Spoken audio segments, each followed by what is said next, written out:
Al inicio, cuando yo empecé haciendo radio y dije que sí, al primer señor que me dijo, el periodista este, yo no sabía nada. Pero yo nunca en mi vida he hecho un currículum para presentárselo a alguien y pedir un trabajo. Dios siempre ha abierto esa puerta. Algo muy importante en esto, que tal vez uno se manda, pero siempre surge el síndrome del impostor. ¿Cómo lo ha manejado usted? Hay que ser bueno. Creo que si yo hubiera caído en orgullo, ese sería mi error. Pero siempre he estado con pies en la tierra, entendiendo que yo todo lo que tengo no es por mí, sino por Dios. Una de las voces más reconocidas de Costa Rica, presentador de televisión, creador de contenido, locutor comercial, padre y esposo, programador neurolingüístico, coleccionista de historias. Hoy en Bio 101 conocemos la historia de Jorge Vindas. ¿Cómo estás, David? Estoy bien. Bienvenido a The Garden. Muchas gracias, muy bonito aquí. Cabecita y salud. Salud. Contame de lo que te presenté un poquito. ¿Cómo te definirías vos? Soy una persona que ha aprovechado oportunidades y ya estando ahí las disfruto. Creo que siempre hay que estar listo para esas oportunidades. Pero sí, lo que decís es eso y sobre todo papá, esposo, es lo que estoy mucho más concentrado en este tiempo y siempre con el sueño de que mi voz siga sonando y sonando y sonando. Este año ha sido muy particular, ¿verdad? He tenido como muchos trabajos y el de la voz no ha sido el principal, pero es lo que vamos a hacer siempre. De hecho, hay algo que vi en otra entrevista, justo eso, lo del programador neurolingüístico. Creo que casi nadie lo sabía, o muy poquita gente, ¿verdad? ¿Cómo está eso? Llevé una certificación de PNL, o en pandemia fue eso.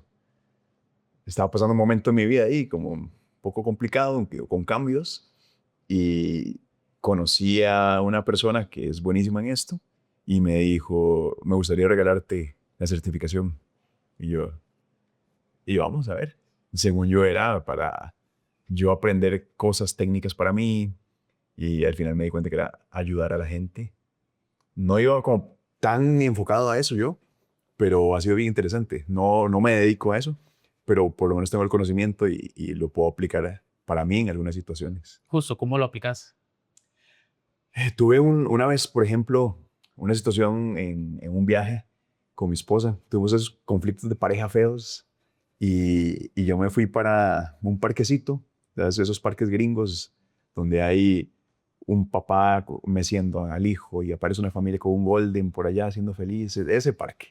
Y yo estaba escuchando un podcast y me puse a orar y empecé y vi que la técnica o alguna de las herramientas de PNL podía ser aplicada en ese momento para esa situación.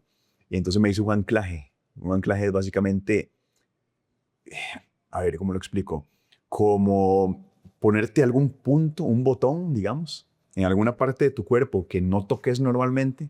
Porque si yo ahorita agarro la taza de café, mis dedos están tocando, entonces no podría ser un con dedo. Tiene que ser un punto donde conscientemente vayas a tocar para activarlo.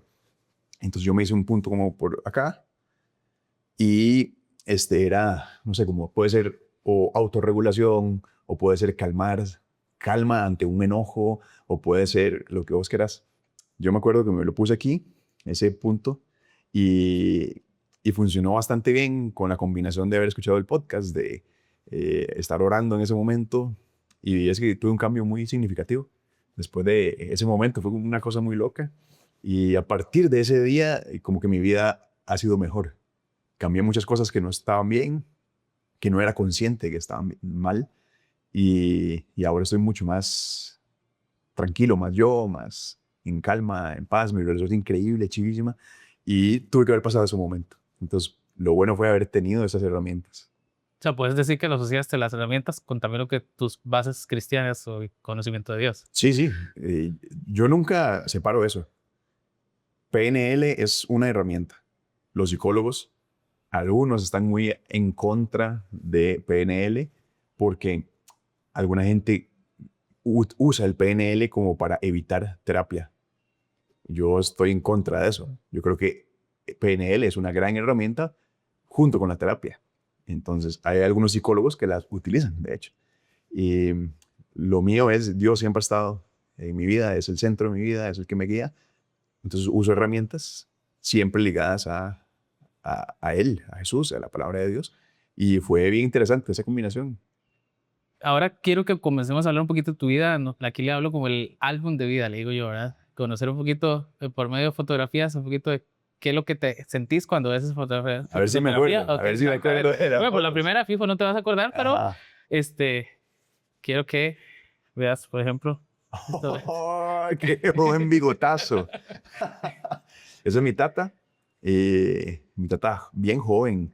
Ahí mi papá podía haber tenido unos 24 años, 23, 24, porque la edad en la que yo nací, la edad que tenía mi papá, es la misma edad que tuve yo cuando mi hijo nació. Ah, qué interesante. Sí, sí, sí.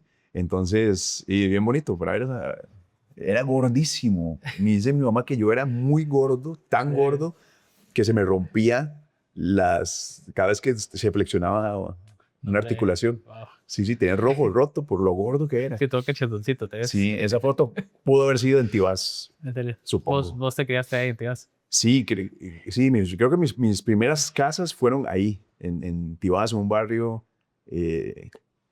Creo que pudo haber sido ahí. ¿Y vos sos el hijo número? Uno, Ah, sos el primero. el favorito, obvio. Ah, ok. Favorito de mi mamá. Ah, ok. De mi tata yo sé que no soy. No, no. Es mi hermana. Siempre, Pero siempre todo suele bien. pasar. Trabajan juntos, es normal.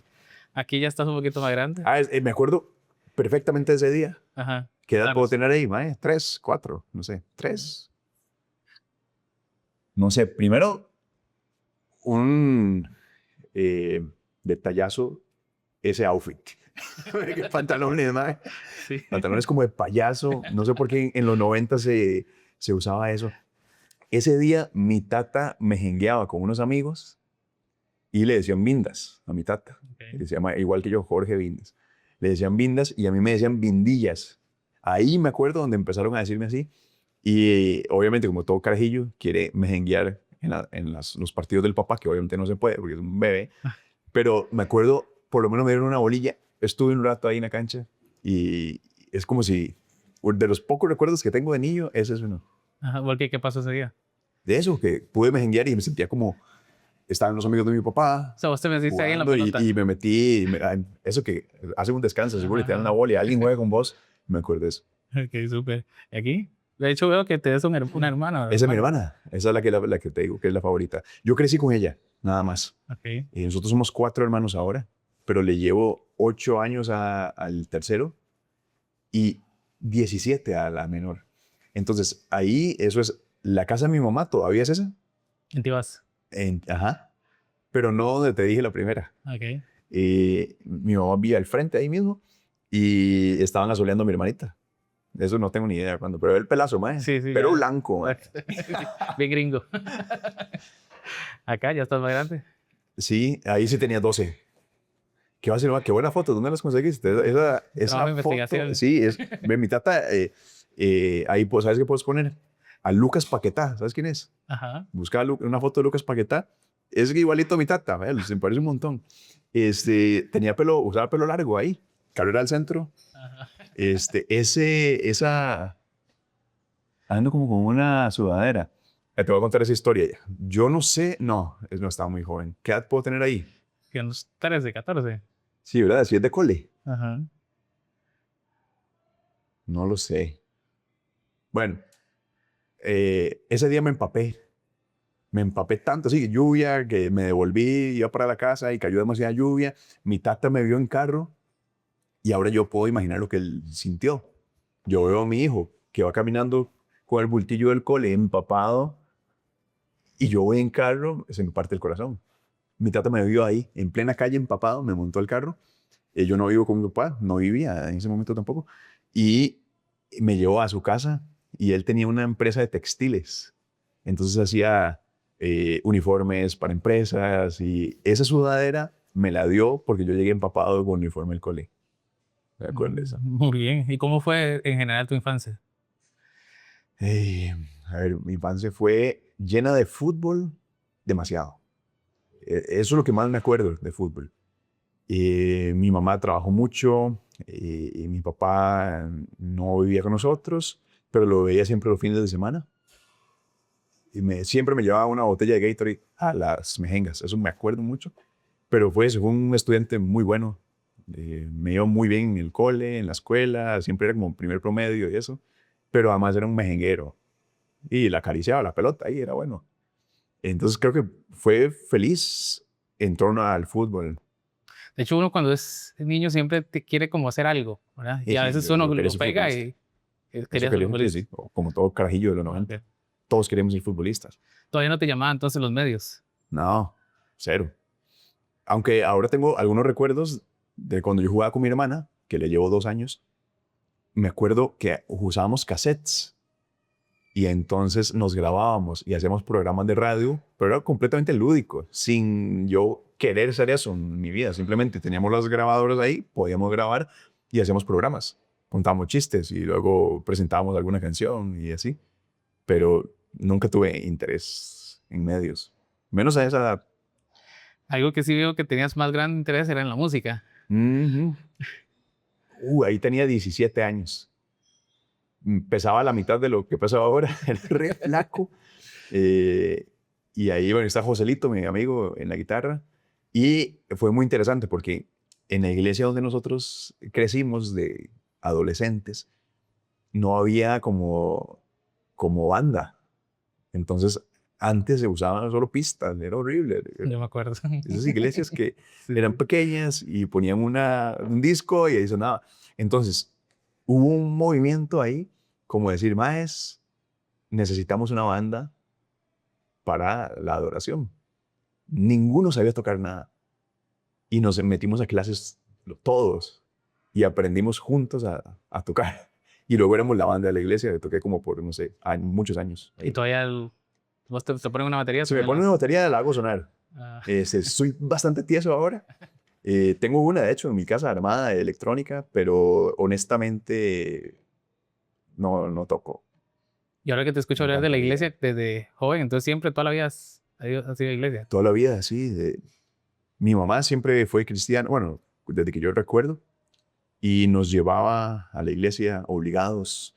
Íbamos a una iglesia en San Pedro, vivíamos en Tibás, nos íbamos en bus, pasando lluvia, nos devolvíamos de noche a veces, en taxi, yo venía dormido. Muchas veces me acuerdo que iba obligado y no quería ir. Pero ahora ya grande entiendo que fue lo mejor que mi mamá pudo haber hecho.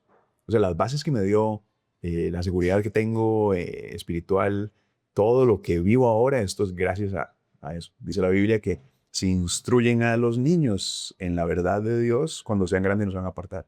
Y eso a mí me pasó. Entonces sí, toda la vida. He tenido todo mi...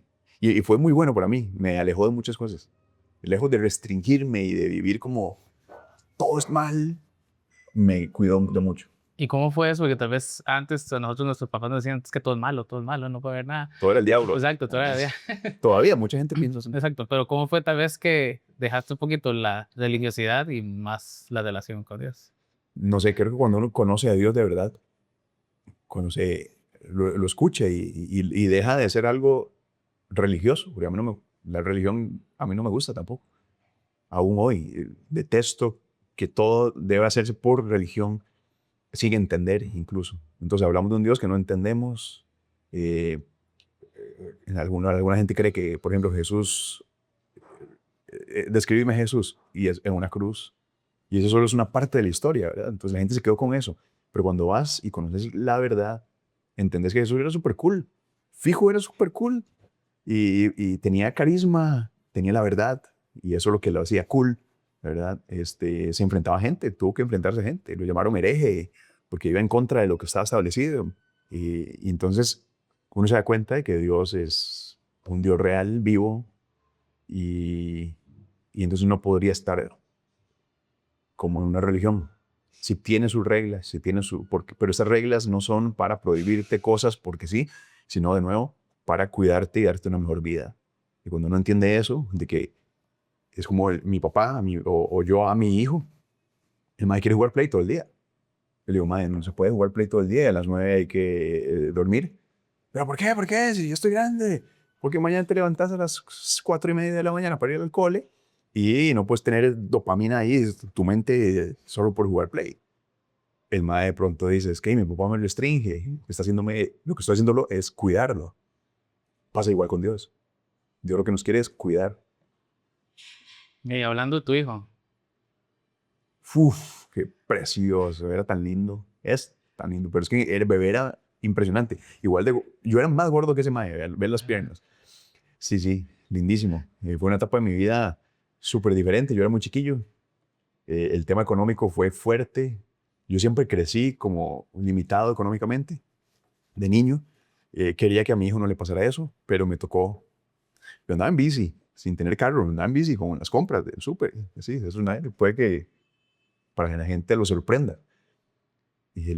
Pero sí, esa etapa fue de mucho aprendizaje, mucho crecimiento y una etapa lindísima. ¿qué trabajabas en ese momento? Trabajaba en radio ya. Yo es que nunca he trabajado en otra cosa que no sean medios. Okay. Y es muy curioso. A los 17 años, cuando viste que estaba tocando batería ahí, Ajá. ahí empecé a hacer radio. Porque un periodista me invitó a un programa y luego me dijo, la verdad es que me gustó. Y yo, qué serio, me pareció malísima. Pero me dijo, tengo otro programa, abramos. Y fui socio de él, siendo menor de edad. Esto fue muy interesante. Y luego pasé varias cosas, estuve en la UCR, ahí Radio U fue mi casa, me aprendí demasiado, pero paralelo ya yo tenía este programa con ese señor y en un momento yo me separé de él y era mi propio productor independiente con 18, 19 años. Y vos sabés lo que significa eso. Sí. Es, le pagas un espacio a una radio, te cobran, no sé, 350,000 colones, era lo que yo pagaba hace muchos años, y tenés que ver cómo carajos conseguís 350,000 colones cada mes para pagar un contrato que además son anuales, y es duro, Mike. Y es bien duro. Entonces yo iba a tocar puertas. Tengo un programita de radio. ¿Quiere patrocinar? Y así. Conseguí patrocinios de la Caja de la IA, de Fuerza de Luz, de ICT. No todos al mismo tiempo. A veces uno, a veces dos. Si pegaba dos, lograba pagar y me sobraba el guillo. A veces uno y tenía que guardar porque el otro menos sabía y así. Entonces era muy estresante.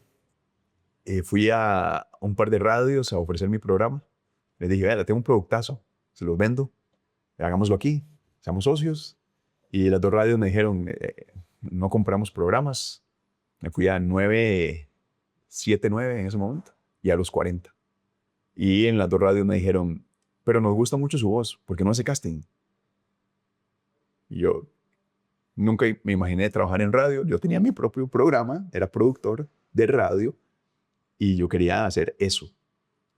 Pero bueno, probemos. Hice casting en las dos radios y hice un casting un jueves, tal vez, y el lunes me llamó a los 40. Y entré a los 40 y ahí empezó mi vida de medios. Y estaba ahí, estaba en los 40. Ok. Pero nadie me conocía, ganaba muy poco, era duro. Sí, claro. Y justo ese joven que la pulseaba, ¿cómo va a ser papá así tan joven? Qué flaco, mae. Veo, yo me sorprendo. Esa vida era complicado. Siendo tan joven, lo hace a uno madurar y ponerle mucho, porque tenés una persona que tiene que seguir viviendo. Y es tu responsabilidad de que siga viviendo. Me tocaba dormirlo. Con la mamá negocié que ella dormía las noches, yo me despertaba en las noches. Agarró a Feli que lloraba, se lo ponía a ella en el pecho, el mae tomaba leche y cuando yo veía que estaba ahí zombie, que ya se durmió, la mamá también está igual, yo lo separaba y me lo llevaba al cuarto, porque a los 3 meses lo cambiamos de cuarto, y lo ponía en la cuna y apenas lo soltaba, se despertaba siempre. Entonces yo pasaba unas noches terribles. Esa puede ser una así, yo contra la pared agarrándolo y... Sí, sí, y además hacía programa a las 6 de la mañana, ya ahí estaba en la micro, en los 40, que era de 6 de la mañana a 10. Y también Entonces, toda la noche sin esperando. dormir, exacto, sin dormir, me tenía que levantar a las 5:30 para ir, pues vivía ahí nomás. Ok. Y como, Dios, algo que me sorprende de vos es, normalmente no sea eso, que el papá sea el que está con el niño, ¿verdad? Sí, bueno, y Y no sé, para mí era muy normal y me encantaba, me encanta ser papá. Pero además Feli es muy lindo, era muy inquieto, siempre hay que estar haciendo algo para que su energía se vaya. Nada, qué precioso. Y se chupa el dedo, siempre se chupa el dedo. Ese pelo, de tener un pelo como micrófono. Ajá, sí. Y siempre cuando la gente pasaba, era tan bonito. Él era muy bonito porque era como tipo surfo, medio Ajá. moreno, con ojos verdes y colocho rubio. Entonces la gente siempre le tocaba el pelo. Y él ya cuando lograba entender, decía, papá, no me gusta que me toquen el pelo. No me gusta. Entonces siempre venía alguien, entonces yo tenía que parar a la gente. Porque ya siempre iba a la mano. Ajá. Sí, sí, lindísimo. Aquí. Esa foto es, digamos, yo no me tomaba ese tipo de fotos al propio, ni que fuera idiota, me veo estúpido. En la micro, cada mañana de miércoles subíamos una foto Ah, ok. de éramos Nati Arias, Lucho Retana, y creo que ya Gustavo Peláez había ido, y yo, éramos solo los otros tres, Tavo, Nati y yo, y siempre tomamos una foto con la teja, porque los 40 era de la Nación. Mm. Entonces siempre salíamos con la grandototota viendo como si estuviéramos leyendo algo importante y era una idiotez, siempre era la teja. ¿Y ese programa, La Micro, ya existía cuando vos entraste o ustedes lo Sí, crearon? la micro empezó con Yair y con Vicky, unos genios, hicieron es un productazo. Luego ya Yair se hizo señor, Vicky se hizo señora, entonces Vicky creo que ya se había ido a Bésame, no estoy seguro. Eh, la persona que me hizo la entrevista fue Rodrigo Villalobos, pero la jefa era Vicky en ese tiempo, ya estaba saliendo de su programa. Entonces Yair salió, yo entré a los 40 como un locutor X de música, no estaba en ningún programa. Solo los top estaban en programa, yo no hacía programa. Digo que era muy exitoso ese programa. Sí, sí, la micro era el número uno de Costa Rica en la mañana, del público juvenil. Y recuerdo una vez, en los 40 se hacía algo que se llamaban las 40 horas de la micro, que era literalmente en un bus, una microbús, ¿verdad? Un bus, estar metidos todos 40 horas. Es un montón de tiempo Wow. eso. Sí. Hay que dormir ahí, hay que pasar madrugadas, hay que desayunar, hay que bañarse. Y entonces la gente llegaba a dejar comida, a estar con uno, llegaban en la noche para ver el show en vivo. Era loquísimo, era muy chiva. ¿O qué era eso? ¿En los tiempos de Big Brother o algo por el estilo? Algo así era, súper patrocinado, era muy tuanis. Entonces, como yo era un locutor normal, todos igual estábamos en la micro, en momentos, digamos, en el bus. Todos en algún momento teníamos participación.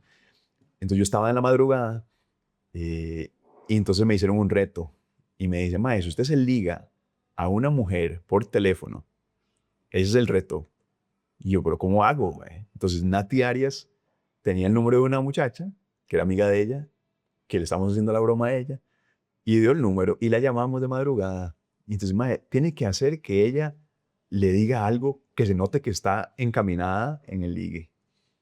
Y entonces yo empecé a sacar mis toques.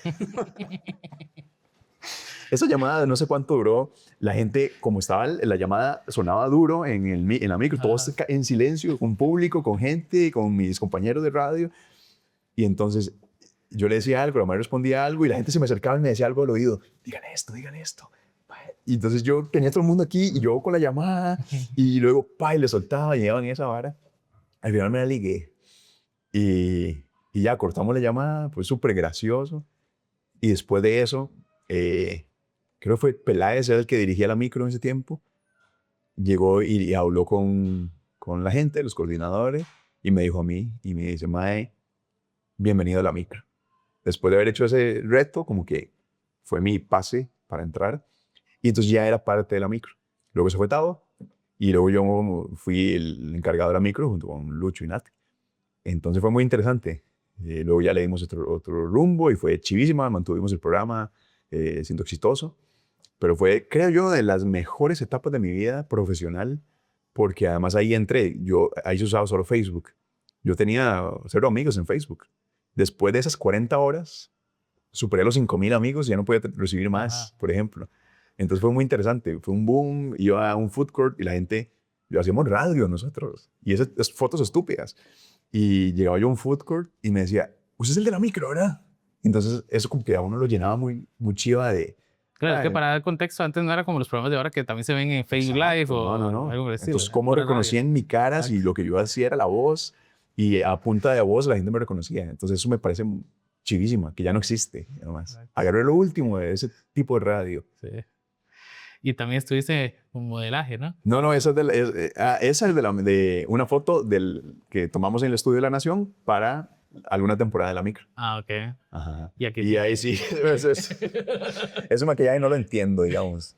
Horrible. Eso fue, sí, un Fashion Week o algo así. Hay fotos mejores, pero sí, hice varios años de Mercedes-Benz Fashion Week, que todo eso también, ya yo estaba en Teletica,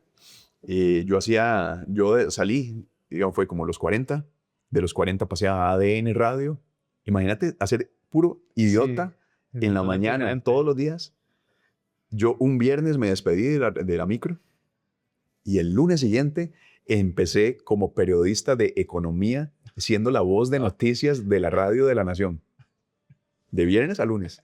Mae, creo que eso ha sido Wow. algo muy tuanis mío, poder ser versátil. Ajá. Así como puedo estar serio en un evento completamente formal, puedo animar el Estadio Nacional lleno. Entonces, eso ha sido importante. Entonces, yo estaba en Teletica, venía empezando y Edgar Silva fue el que él me llamó cuando yo estaba en la radio de noticias porque escuchaba y le gustaba mucho mi brete y me dijo, "Mae, yo quiero que vengas conmigo a trabajar". Y yo, "Mae, Edgar Silva me está llamando, ¿qué es esta vara? Es mae, de un ícono. Claro. Edgar Silva". Y más que yo me acuerdo que alguien me está antes hasta en molestando. la caja de cereales habían ellos. Sí, sí, ya Edgar se ha perdido en el Sí. tiempo. Sigue vigente con algunas cosas, pero en ese momento era la institución. Ajá. Y el mae me llama y yo, pues, "Mae, ¿qué es esto? Esto está muy raro".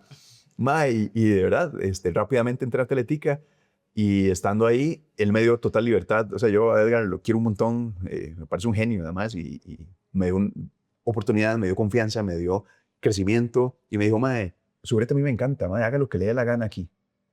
Porque yo confío en que usted es profesional.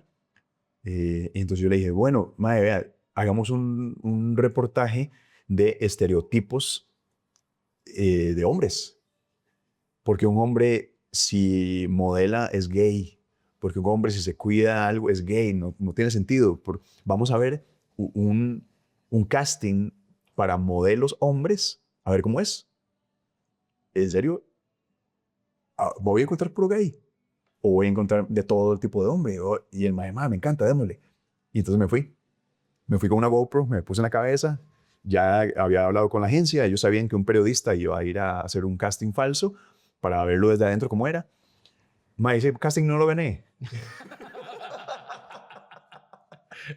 Mae, gané el casting y fui parte, o sea, al final terminé con un contrato con esta agencia de modelaje y terminé metido en Fashion Week, trabajando con modelos profesionales y yo ahí caminando en pasarelas, mae, con 5,000 personas ahí viendo, no sé, una locura, en Guanacaste, en San José.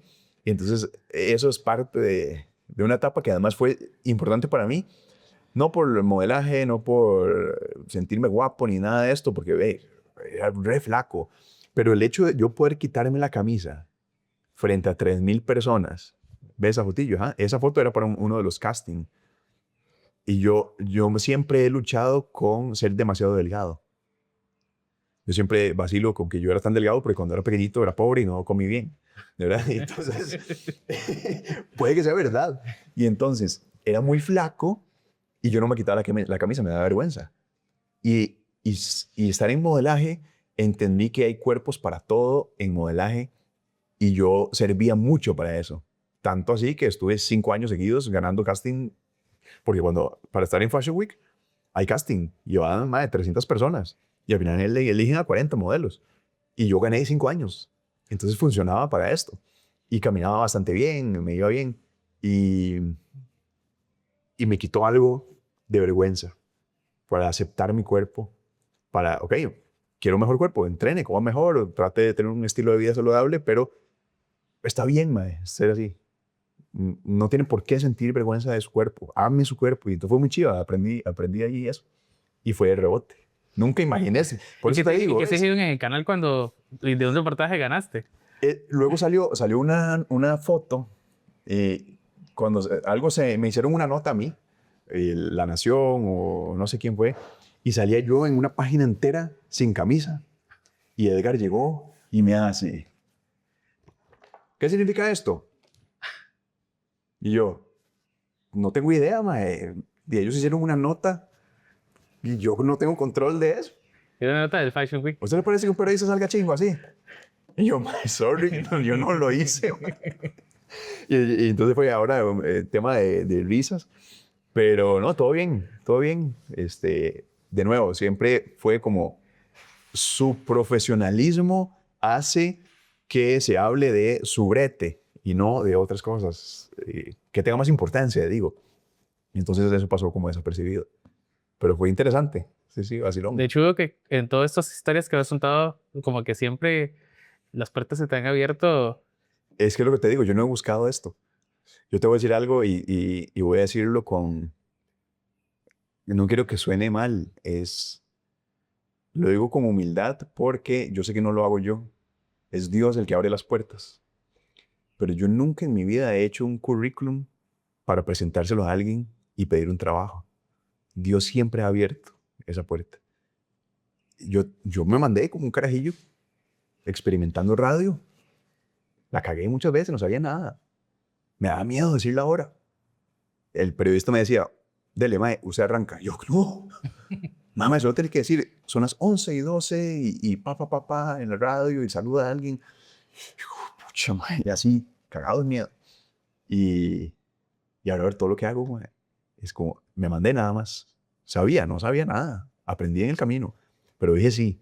Y entonces aproveché esa oportunidad. Y luego, ¿quieres hacer casting? Me gusta mucho su voz. No le vamos a comprar el programa. Y dele. Caí unos 40. Madre, el reto pucha, es que es una vergüenza como voy a ligarme a alguien así en vivo. Me escuche un montón de gente. Dele, madre, gané la micro. Estando en la micro ya era el tope. Hacíamos el mejor programa en una de las mejores radios del país y ya yo estaba estudiando periodismo y yo decía, yo no quiero vivir solo haciendo chistes. Yo quiero la seriedad. Se habilitó un espacio en ADN, la radio de la Nación, que era buenísimo. Una lástima que se haya muerto esa radio, que la mataran. No se murió. Estaba en su mejor momento y simplemente los dueños eran Prisa Radio en España, los dueños del país, y de Caracol y de un montón de gente. Y los maes soltaron las radios pequeñas de los países pequeños y se las vendieron a sus socios. La Nación no tenía plata, entonces murió la radio. Pero entonces, estando ahí en ADN, se habilitó el espacio. El mae que cubría economía y era la voz de noticias, le salió una oportunidad para irse a trabajar a CINDE, la Coalición de Iniciativas de Desarrollo Empresarial. Y dejó el espacio. Entonces quedaba la vacante de Entonces pedían licenciatura en comunicación, en economía. Un top, ¿verdad? Yo ni siquiera tenía título de bachillerato de periodismo. Y entonces alguien me dijo, vea esto. Y yo, sí, está buenísimo, pero yo no cumplo los requisitos. Meta papeles, me dijo. Y entonces yo metí papeles, hablé con Dios y le dije, las probabilidades son pocas, pero yo tengo que hacer una cosa nada más, es meter los papeles. Ver usted qué hace. Haga su parte. Metí papeles y gané el concurso, que era un concurso interno, que yo sabía cuáles periodistas estaban buscando eso.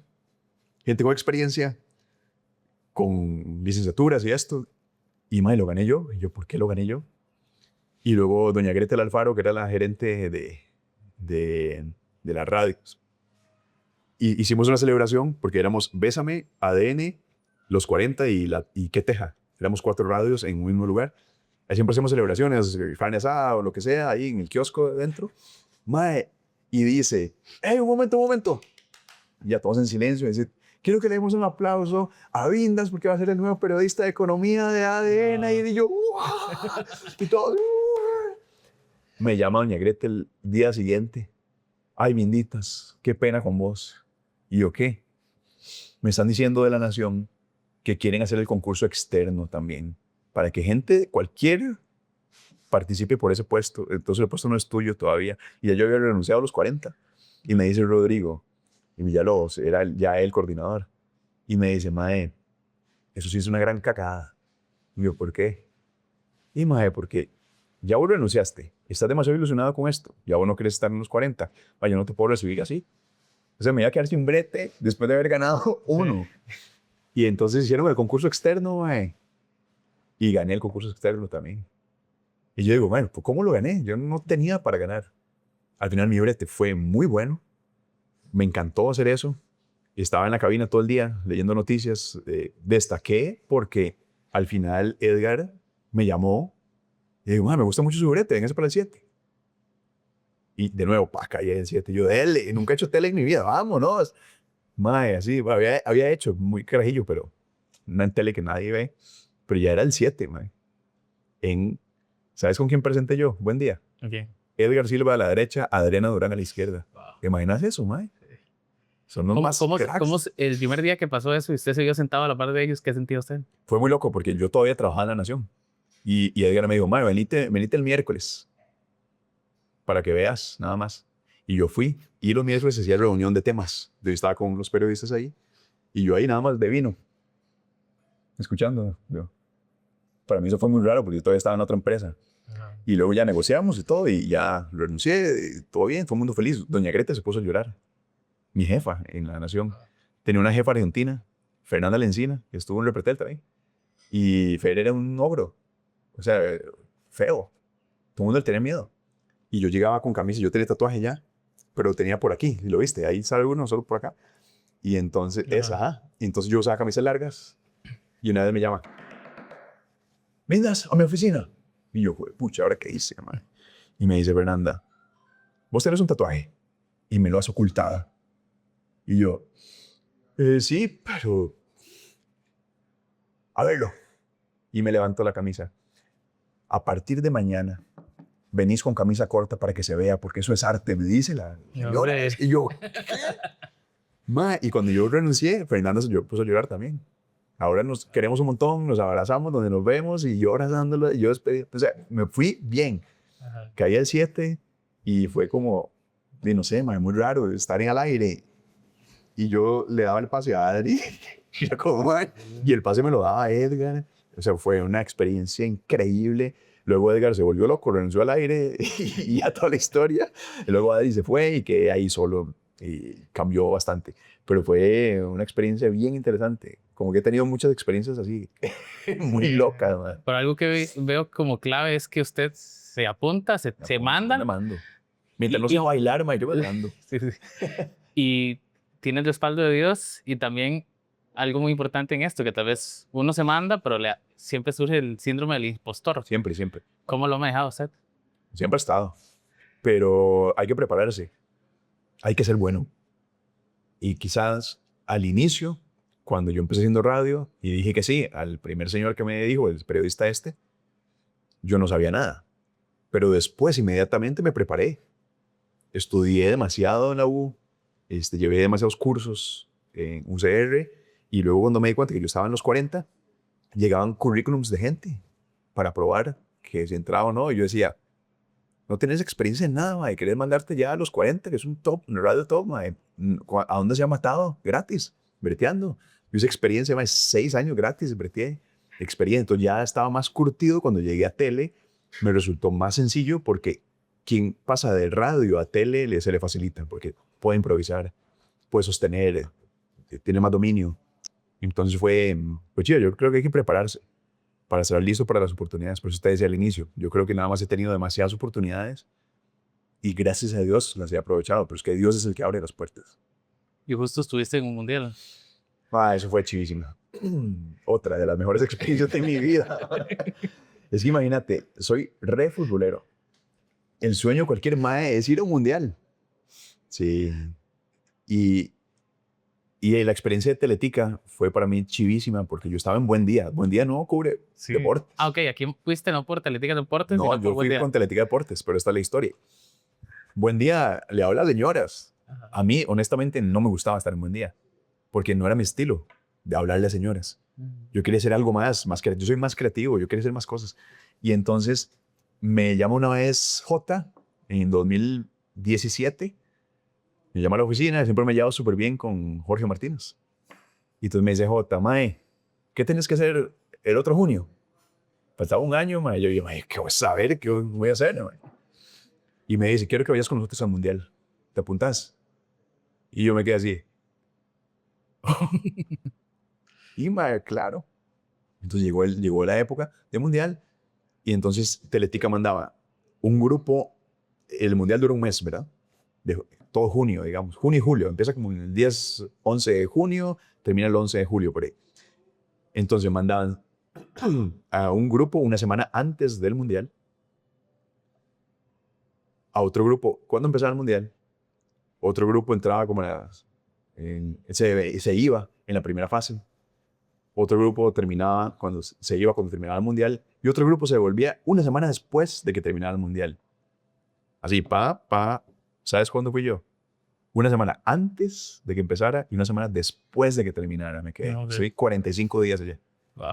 Solo Cota, unos ingenieros, no sé quién más, y yo, mae. Yo, ¿por qué me pasó esto? ¿Verdad? Increíble, una experiencia chivísima. Hice bretes para Teletica Deportes, para la revista. Mis notas eran de 1 minuto, eso es lo que se oscila en tele. Tenían tan buen rating esas notas que terminé siendo notas de 6 minutos. Wow. Pedidas por Costa Rica, ya estando nosotros en Rusia. Entonces fue muy lindo. Hice como YouTube para televisión, que eso casi no, yo no había visto eso. Había visto en YouTube, pero no en tele. Y Teletica se animó y fue muy chido. Es que eso fue hace 8 años, para dar contexto también Sí, con eso. sí, sí. Todo lo hice con un teléfono y con una camarita. Yo edité todo. Yo viajaba solo. Yo andaba en el metro solo. Me tocó aprender ruso. Vi Gabariti Paruski. Ya niega Gabariti Paruski. ¿Eso qué es? Ahora, y ruso, no, yo no hablo ruso. Eso fue lo que acabo de decir. Pero sí, fue como aprender ruso en, no sé, como 8 clases. Todos los periodistas fuimos y solo yo aprendí algo y me tocó, me sirvió mucho porque andaba solo en metro y yo, Guille, metro, Guille, fíjate, ¿dónde está la salida? ¿Dónde carajo saca uno algo de aquí? Guille es como, ¿dónde está? Guille, fíjate, y yo más aprendí cosas y andar solo, hablar con la gente, muy chiva. Pero que esas notas las hacías vos solo. Todo, yo lo hacía todo solo. Que también le ahorré un tiquete de editor y uno de camarógrafo del canal. Ajá. Y ahí también creo que aprendí de que hay que estar muy preparado para hacerlo todo y hacerlo bien. Ahora yo vivo haciendo esto, de hacer videos que yo grabo, edito, hago guión, todo solo.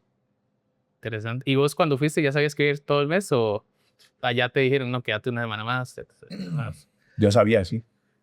Tenía fecha de ida y venía, sí. Interesante. Ok. Háblanos un poquito de tu papá. De hecho, ahí Un tipazo, ese señor. está en un TEDx, ¿sabes? Ahí está en TEDx, sí. Este mae me ha enseñado a mí que una persona puede cambiar. Como te decía, no crecí con él, no lo veía. Cuando vivíamos juntos, yo no me acuerdo de nada cuando vivíamos juntos. Luego se separó de mi mamá, yo tenía 8 años, se fue para Estados Unidos un tiempo, regresó, lo veía solo fin de semana. Pero mae, ahora no hay día en el que yo no hable con él.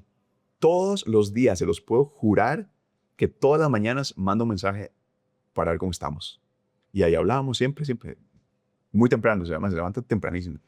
Y me enseñó algo muy chiva, que es ser apasionado por algo. Y él es apasionado por los centenarios de la península de Nicoya. Entonces, él, y esto la verdad es que lo digo con cero humildad, voy a rajar. Mi tata es la persona que más conoce de zonas azules de la península de Nicoya en Costa Rica. Entonces, más que cualquiera. Tanto así que vino un periodista en Nat Geo que se llama Dan Bittner, es el creador de la marca Zonas Azules, Blue Zones, y este mae era investigador de, hay 5 zonas azules en el mundo. La península de Nicoya es una. Entonces este mae cuando vino a Costa Rica, contactó a mi papá, se dio cuenta que él sabía de esto, lo contactó y se hicieron amigos. Y entonces luego, Dr. Oz, ¿lo ubicas? Wow, sí, claro. Mae, Dan, voy para Costa Rica a investigar zonas azules. Mae, pásame un contacto allá. Claro, Jorge Vindas. Se lo manda. Y mi tata con Dr. Oz en Guanacaste, mae. Show de Oprah, ABC, CBS, no sé, decime cualquiera, CNN, lo que quieras. Todos esos han estado en Guanacaste y todos esos han estado con mi tata. Hoy está en un hotel dando una charla para unos gringos, no sé qué. Vienen universidades de todo el mundo a investigar a los centenarios porque quieren saber qué carajos pasa en la zona azul de Costa Rica, que hay una longevidad excepcional porque la gente vive tanto. Han estudiado telómeros de la parte genética, la parte social, la nutrición, todo. Y mi tata es el guía de ellos.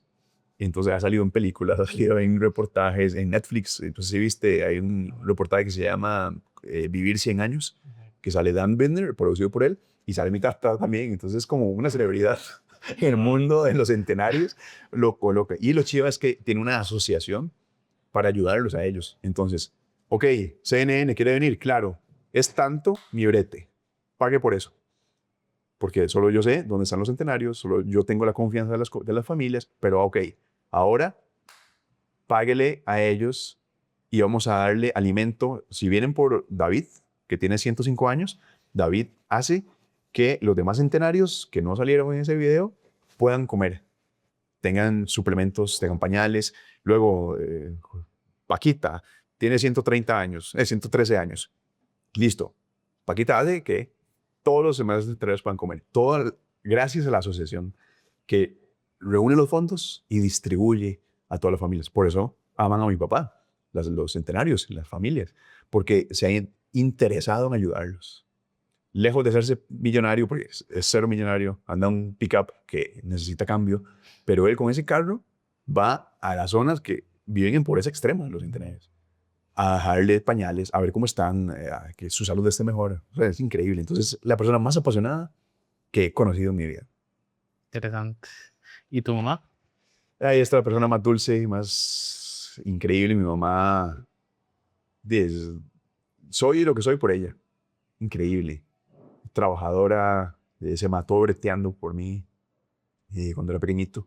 Y ahora lo que intento es honrarla cada vez que puedo. Sí, pero es lindísima. Súper. Y además siempre puedo contar con ella, siempre. Siempre. La llamo para lo que sea, siempre puede. Es lindísimo. ¿Y cómo ha sido tu familia? ¿Cómo ves a cada uno de los que está ahí? Ese es el día de nuestra boda. El que está a la par de mi papá es mi hermano, José, Gabo. Mi hermanita, Lu, la que sigue. Es una princesita lindísima de yo 17 años. Me decía papá cuando era bebé. Wow.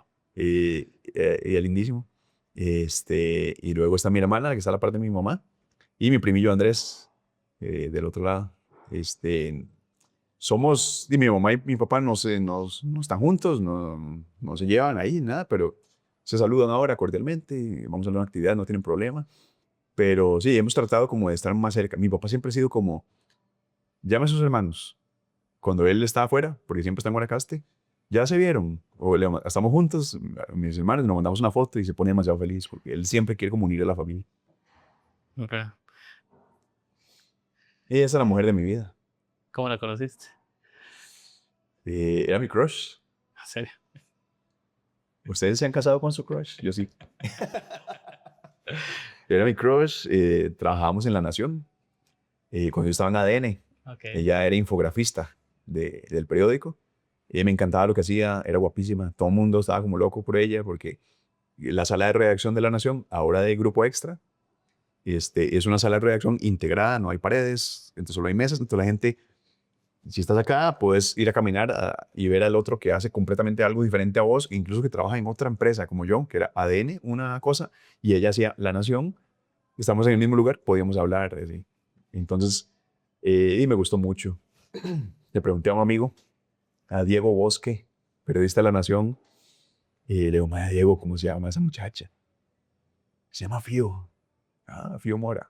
La busqué en el chat y yo, es esta. Y entonces empezamos a hablar y fue muy lindo. En ese momento la conocí, me gustaba mucho.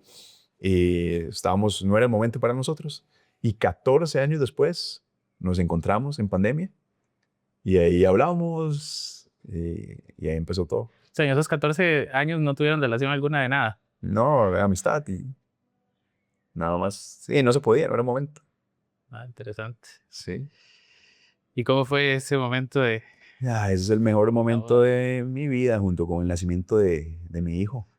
De verdad, todo lo que la gente dice de cliché de las bodas, todo es verdad. O sea, cuando es una buena boda, cuando te casas con alguien de verdad, que era la persona, la mujer de mi vida, el mejor día de mi vida, se veía guapísima. eh, Tuvimos mucho cuidado de que en nuestra boda estuviéramos juntos, porque pasa que el novio y la novia están en tanta cosa que no pasan ni juntos en la boda, no tienen recuerdos juntos. Nosotros tratamos de hacerlo, estuvo muy lindo y nos quedó muy bonito. Lo hicimos en nuestro restaurante también, no en este, sino en el anterior que teníamos. Pero fue mágico, fue todo muy chiva, todo salió perfecto. Sebas Guillén fue nuestro músico. Wow. Fue una historia muy graciosa. Sebas iba a ser nuestro músico y al final, eh, en una fecha, cuando yo se lo pedí, él estaba fuera del país. Y luego nosotros movimos la fecha y la que iba a cantar nos canceló 3 días antes de la boda. Y entonces yo llamé a Sebas, Sebas, mae, sorry, yo sé que usted sabe que era nuestra primera opción. Cambiamos de fecha y por eso, desde la otra persona nos canceló, mae, yo quiero saber si vos puedes este domingo ir. Y el mae me dijo, mae, claro, pero mae, quiero orar por vos, me dijo Sebas. Por llamada, mae, yo en Expo Móvil estaba, No. yo rodeado de carros y yo llorando en el carro. Y Sebas orando por mí, para que Dios me diera paz, tú iba a estar bien, el domingo iba a estar. Y yo, mae, van a ser estas, mae, es media horita que cantes y vamos a tener estas canciones que vamos a ponerlas ahí, como un DJ las va a poner a la entrada, y no sé qué. No, no, no, ¿cómo? Nada de DJ, nada de eso. Yo las canto todas, mae, las cantó todas. No. Una vara 1000 veces mejor que lo que estaba planeado. Entonces todos los detalles fueron así. Como que Dios nos bendijo con todo y la pasamos muy bien. Y ese momento que está lleno de emociones, ¿cómo fue ver a preparar a su hijo ahí? Eso fue muy lindo también. Esa foto es de Sin. eh, es buenísima, una fotógrafa buenísima. Y fue muy lindo ya ver a Feli, ya grande, estaba como feliz. Ese día jugaba el Madrid y el Barça, me acuerdo, estábamos en un hotel en Escazú alistándonos y el mae no quería alistarse porque quería ver la mejenga. Y entonces esa foto fue como de lo poco que logramos hacer con Feli. Súper. Es que Ahí ya estaba feliz, ese mismo día, pero ya en el lugar de la boda. la locución, ¿verdad? Comercial, que es mucho lo que estás ahora. Sí, Como también, porque ya sabemos que cómo ha sido, ¿verdad? Terminamos, digamos, por buen día. dejé de hacer radio, ya no hago radio. Y siempre he hecho locución comercial, porque en mi programa que yo tenía, eh, de bajo costo, yo hacía todo, tenía que hacerlo todo. Y yo hacía la intro, hacía todo el vestido del programa, hacía los comerciales de los patrocinadores que entraban. En Radio U hice mucho comercial también y aprendí. Y ahora he vivido de esto. Agradezco a Dios mi brete de poder ponerle voz a marcas, que además me encanta hacerlo. Y me gusta ver los comerciales después. Y gracias a esto yo le pude remodelar la casa a mi mamá a punta de voz, a punta de un contrato con una marca. De hecho, hasta ha salido con Liberty, hasta ha sido la cara del... Sí, fue con Liberty. Con Liberty, lo chido de Liberty y es que yo le he puesto voz a muchas marcas, muchas, pero todas esas marcas ya existían. Entonces, desde decirme una marca, posiblemente le he puesto voz a eso. Pero Liberty no existía. Era Movistar y era Cabletica. Cabletica, la voz era Memo, la voz de Teletica. Y Movistar era Yair. Un par de voces increíbles. Y luego me llaman, me dice, mae, estamos hartos de escuchar demos. Así me llamó la gerente. Queremos que seas vos la voz de la nueva marca. Interesante, nuevamente Y yo, te llamaron. Sí, me llamaron así, exacto. Y hay una historia muy vacilona porque cuando yo era más carajillo, yo siempre he admirado mucho a Yair por lo que hacía con su voz. Y Yair era la voz de Movistar. No, antes de eso hubo casting para ser la voz de Movistar. Y a mí me llamaron y yo fui. Y perdí y ganó Yair, ¿verdad? Luego yo vuelvo a ver para atrás. Yair salió de la micro y entré yo. Y entonces yo tenía eso de que fue de mis primeros casting, el de Movistar, y lo perdí. Y cuando uno es más joven, uno es como una derrota muy fuerte. Pero luego ya más grande, uno sabe que va a perder en el casting. Ganará otros, pero la mayoría se pierden. Entonces, llega esta persona, la gerente, y me dice, es que queremos que vos seas la voz de la nueva marca, no te puedo decir nada más. Y tuve reunión, y estando en la reunión, firmé documento de confidencialidad, y me dicen, la nueva marca se va a llamar Liberty, va a ser la unión de Movistar y de Cabletica, y vos vas a ser la voz oficial. Y yo estaba en la oficina de Cabletica, con la gente ahí, y yo, ¿y qué va a pasar con Memo y Yair? Pues no, ya no. Y yo era como, ¿qué? Y desde entonces fue crear marca con una gente en España que le dieron toda la identidad, y luego trabajar con las productoras, que eran la gente que grabó La Casa de Papel. Con ellos grabé el primer comercial, por ejemplo. Una vara loquísima que yo nunca en mi vida Wow. había visto un nivel de producción así, que era tanto que el director manejaba la cámara, una cámara de cine monstruosa que nunca había visto yo. Entonces está acá, hace el plano, el mae soltaba la cámara, mae, y llegaba otra persona a agarrarla. Así, el director hacía, hay una sombra. Y llegaban 3 maes, ponían una escalera, se subían, así. Sí, mae, vieras qué nivel. Yo nunca he visto una producción como esa. Y yo era la cara de ese comercial, la voz de ese comercial, y era como, vamos a lanzar una marca que forraron Costa Rica entera, una marca azul que nadie había visto. Mae, entonces fue como muy bonito ver cómo crece una marca. Ya llevamos 2022 aquí, 2021 o 22. No sé, el día que Costa Rica clasificó al Mundial de Qatar, ese día se lanzó Liberty. La verdad. Interesante. Entonces ha sido muy bonito, mae. Sí, y nuevamente te llamaron, que es lo que te Me decía. llamaron, sí. Y la casa de mi mamá estaba cayendo así. Heavy, heavy. Y gracias a ese inicio de marca, ahora ya vive en una casa linda. Ok. Otra cosa que te habían sacado una nota sobre tus tatuajes. Eso es más reciente, eso fue hace 2 años, sí. De hecho, tengo entendido que todos tienen significado, hasta tenés unos pasajes de hechos. Sí, tengo varias cositas bonitas. Eh, digamos, se divide como de aquí para arriba. Esto lo hizo un tatuador y de aquí para abajo lo hizo otro tatuador. Y entonces sí tengo, por ejemplo, 1 Juan 4:10 que dice que el amor consiste en que Dios nos amó a nosotros primero, no nosotros a Él. This is love, esto es amor. Aquí está la palabra hebrea. Hay varias palabras en hebreo que significan adoración, pero esta tejilá es una adoración que no se planea, que solo pasa. Y entonces esa me gustó mucho. Isaías 41:10, uno de los versículos favoritos. Hechos 4:12, aquí, no hay otro nombre bajo el cielo en el cual podamos ser salvos. Y bueno, por acá hay una referencia a uno de mis salmos favoritos, Salmo 27. El Señor es mi luz y mi salvación. Entonces dice Light and Salvation, y con un bombillo que representa esa luz. Una radio, porque la radio fue lo que he hecho siempre. Hay un micrófono por aquí, que nunca he trabajado en algo que no haya un micrófono. Entonces ha sido muy lindo. Y luego ya después de haber ido a Rusia, me tatué bueno, antes de ir a Rusia me tatué la Matryoshka, y aquí hay unas letras que dicen Filip, que es el nombre de Feli en ruso. Y la Catedral de San Basilio por aquí. Interesante. Así todo tiene algo. Todo eso lo ves como arte, ¿verdad? Sí. Y es arte y es como también cosas que creo que me representan y quería marcarlas. Interesante. ¿Cómo fue el inicio justo donde estamos ahora? Estamos en The Garden, en el restaurante de mi esposa, porque ella es la que hace todo aquí y yo estoy detrás apoyando.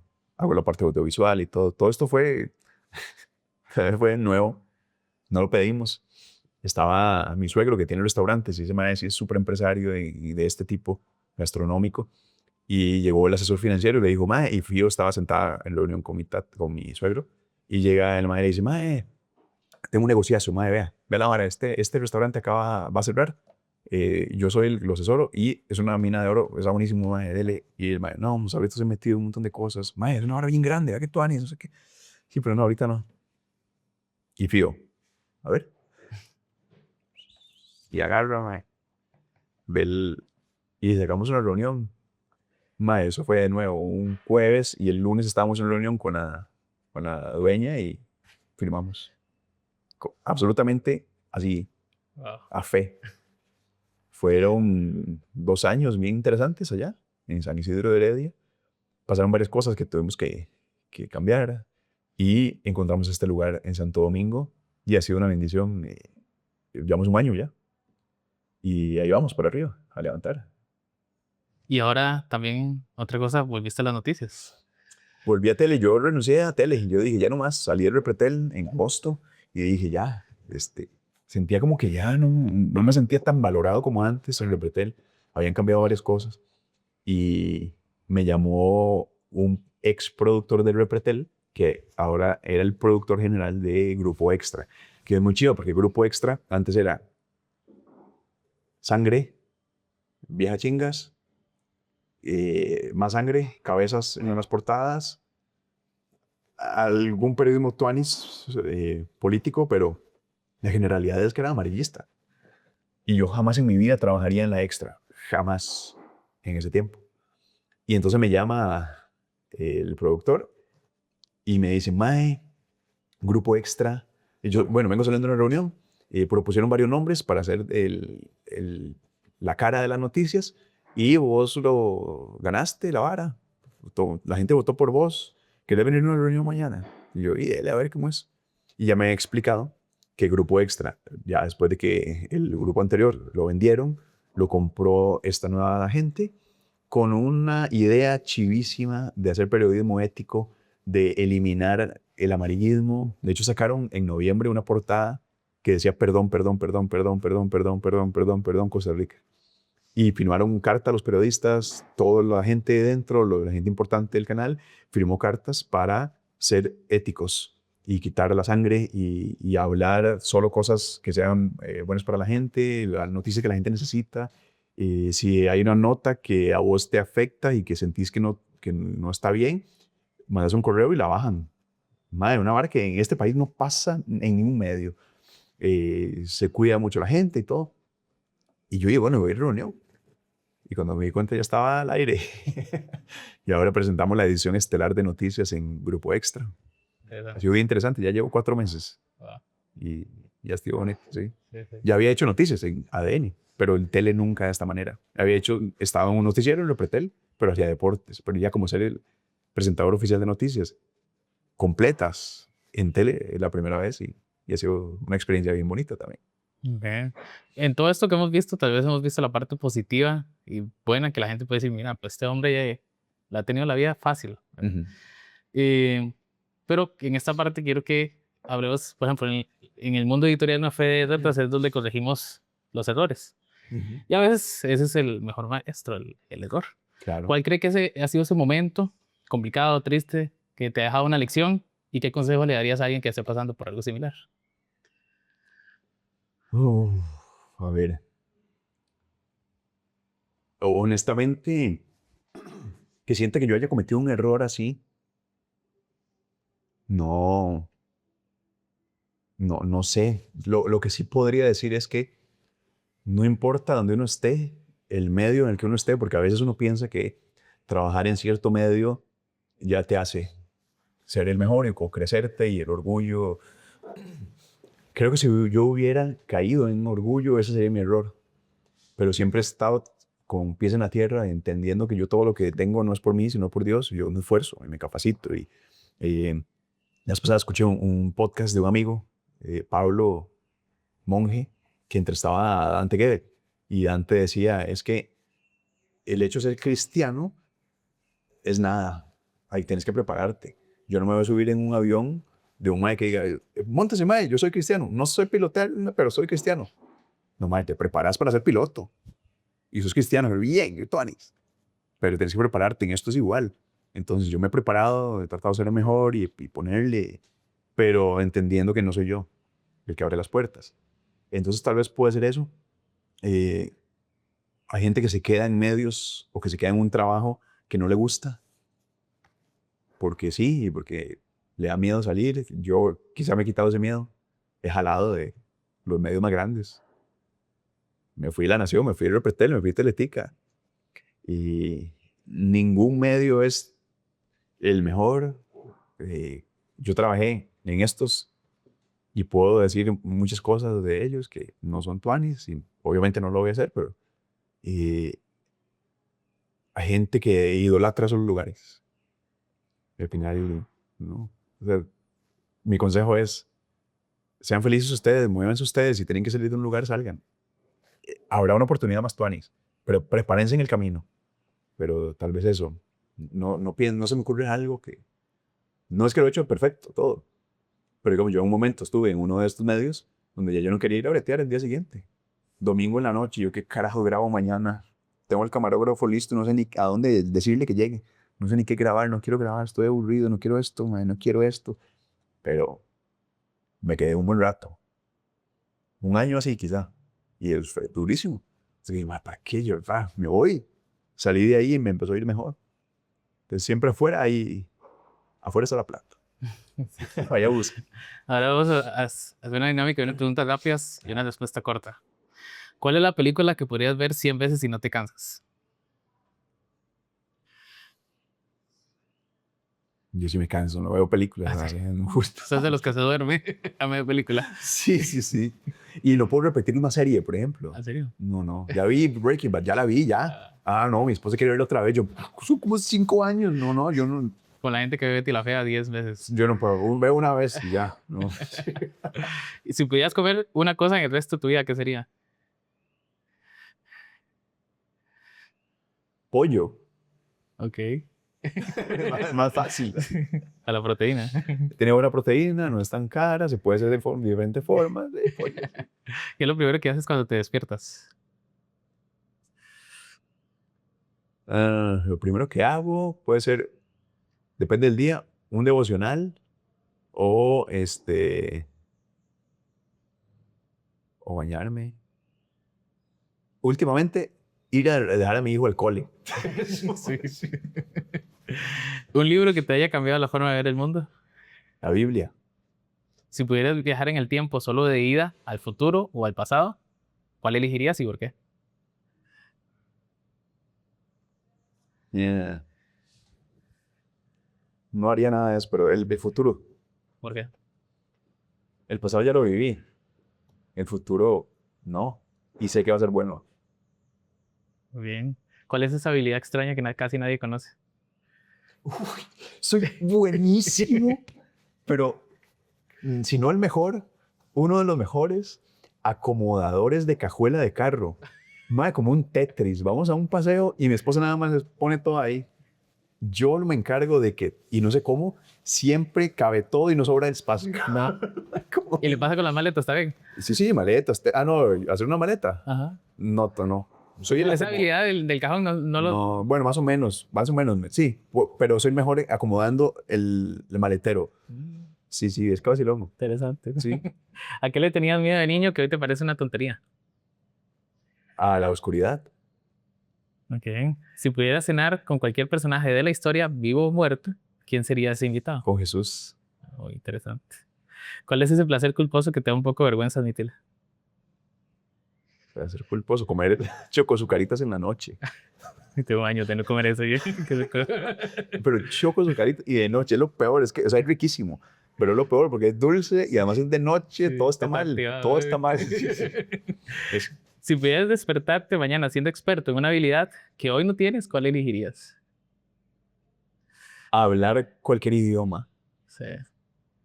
Sí, muy interesante sería. ¿Cuál es esta frase que te repites cuando las cosas se ponen difíciles?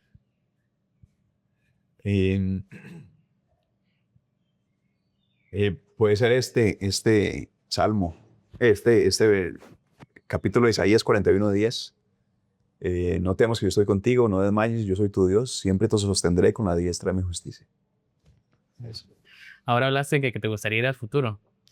Y quiero que hablemos un poquito qué proyectos vienen, cuál es el próximo capítulo de tu vida y qué es lo que más te emociona.